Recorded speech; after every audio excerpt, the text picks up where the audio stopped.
In this video, we'll be looking at what Pinterest can teach us about data, identity, and digital literacy.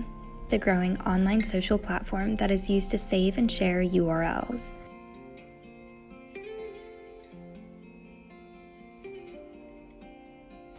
I wanted to test Pinterest's marketing and see what content I would receive if I created 3 profiles.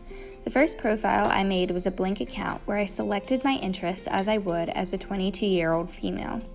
I didn't pin anything to any boards, but I wanted to see what content I would get if I had a skeleton of a profile. I used a data scraping tool and looked at 5 terms that I would continually look at throughout my experiment. I searched for the color red, sweater, family vacation, homeschool, and New Zealand to see what results I would get.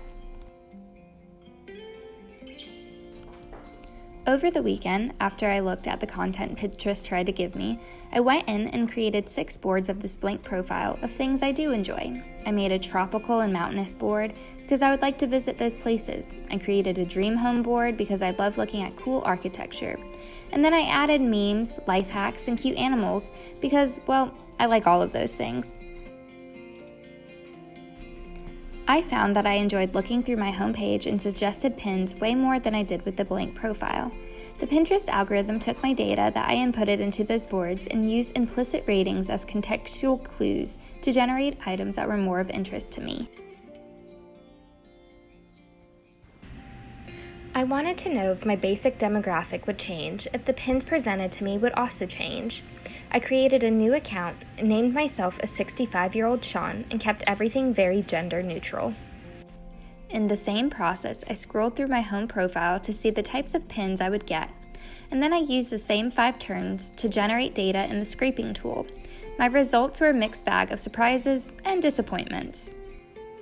When searching the color red as a 22-year-old blank profile, most of my results were of hair products and colors focused on fashion aesthetics or shoes.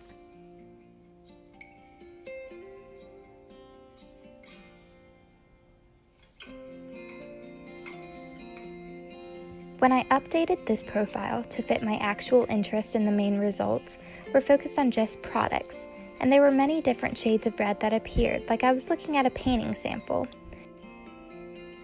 When I finally looked at the 65-year-old contrived profile, I was surprised to see very similar things to my first 22-year-old profile. Red lipstick, sexy dresses, and hair products. I did get red macaroons that were new. I felt the term red gave back very feminine results, regardless of my attempt at creating a gender-neutral profile. If Pinterest is a way to engage in escapism and build fantasy worlds, I could see why a 65-year-old profile would receive similar results as a 22-year-old one would. When searching for sweater in all 3 profiles, I got very similar image results. The data, however, shows that the key terms to flag the sweaters were changed. In the 22-year-old profile, the main descriptors were products, outfit, and style, while my customized 22-year-old profile focused on outfit, casual, and knit. The 65-year-old profile focused on winter, fashion, and style. Again, I believe the term sweater is feminized in itself. I didn't receive any male sweaters in my 65-year-old profile. I did find that the focus on winter sweaters in the older cohort to be more interesting.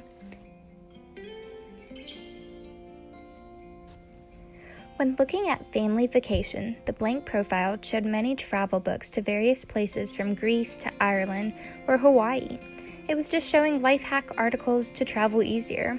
Using my cultivated 22-year-old profile, it was a similar travel guide, but they're now focused on mountainous hiking areas such as Colorado, Canada, or Yellowstone, or they had beachy areas. And remember, I made 2 boards, one tropical and the other one named mountainous. When searching as a 65-year-old, the data showed all-inclusive resorts that were family-friendly. Disney actually became one of the top results. This shows that maybe Pinterest is targeting age cohorts when generic terms like this are used. For my 65-year-old profile, it seemed like a grandparent situation where they promote easy vacations that can include kids and grandkids, while the 22-year-old profiles generated cheap ways to travel.